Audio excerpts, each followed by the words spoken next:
Peter Burns tweeted out that LSU needs to beat USC to make the playoff. I think that's what he said. To correct me if I'm wrong on that. I'd have to go back and look at the tweet. And I just couldn't disagree more with that. I think now with the 12-team playoff, with the way that LSU schedule sets up, they very well still could get in. And there's a piece of me, I actually studied USC schedule earlier this week. You just automatically assume LSU's SEC schedule is just better than USC or just tougher. Man, I looked at USC schedule after this. It is still so unfreaking believably hard.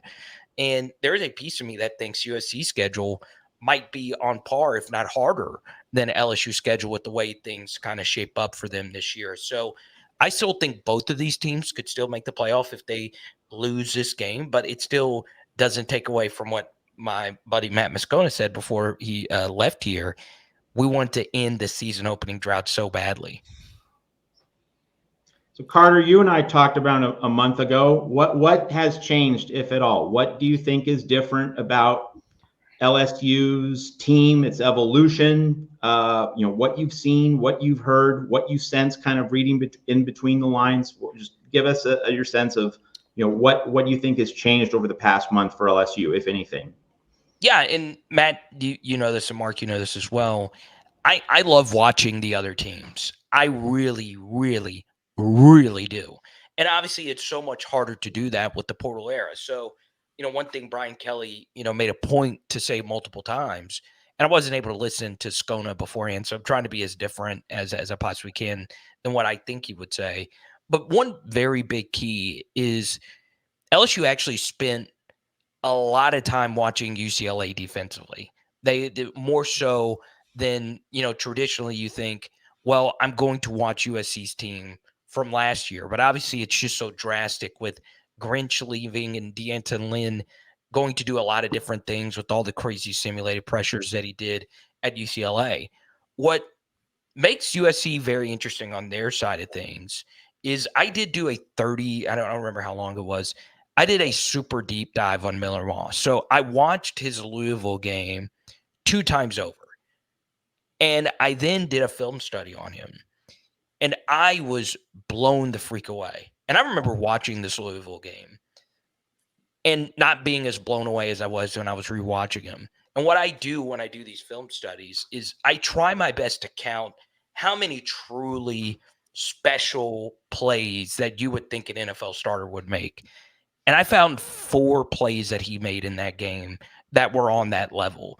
Like really high level, difficult, like there's nothing you can really do about it type of throws.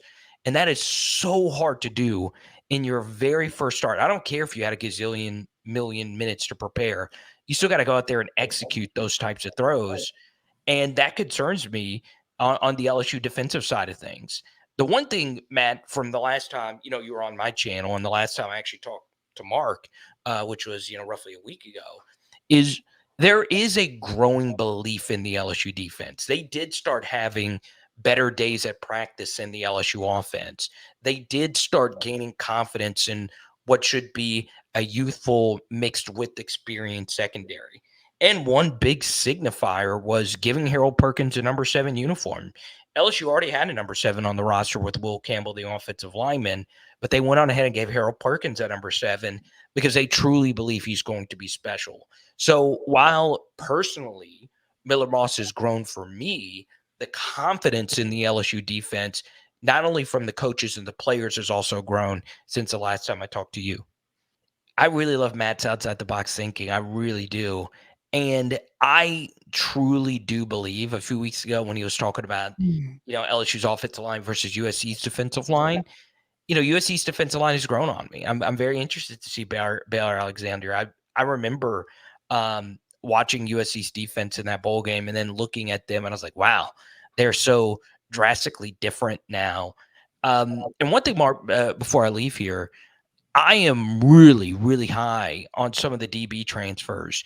Some of their names slips my mind, but the fact that one of UCLA's safeties come over and he knows the system that Lynn wants, man, that is such a big, big advantage in the very first game that that somebody in that defense knows what Lynn wants out of the defense. So that's something that does make me a little bit more bullish on this USC defense in week one. So I've grown on liking this USC team, and I think this will be a legendary game one, and I can't wait to fly to Vegas on Thursday for an epic weekend.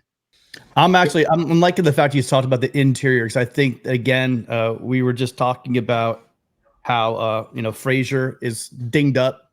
They got a freshman, all very talented redshirt freshman at center. If you're going to get to these guys in the front, is going to be, I think, up the middle. And if Bear has a game and he can exploit that, that would be very helpful, because it doesn't matter how good our secondary is. If you can't get home on that quarterback and you give Nussmeier enough time to throw, yeah, it might be a long afternoon.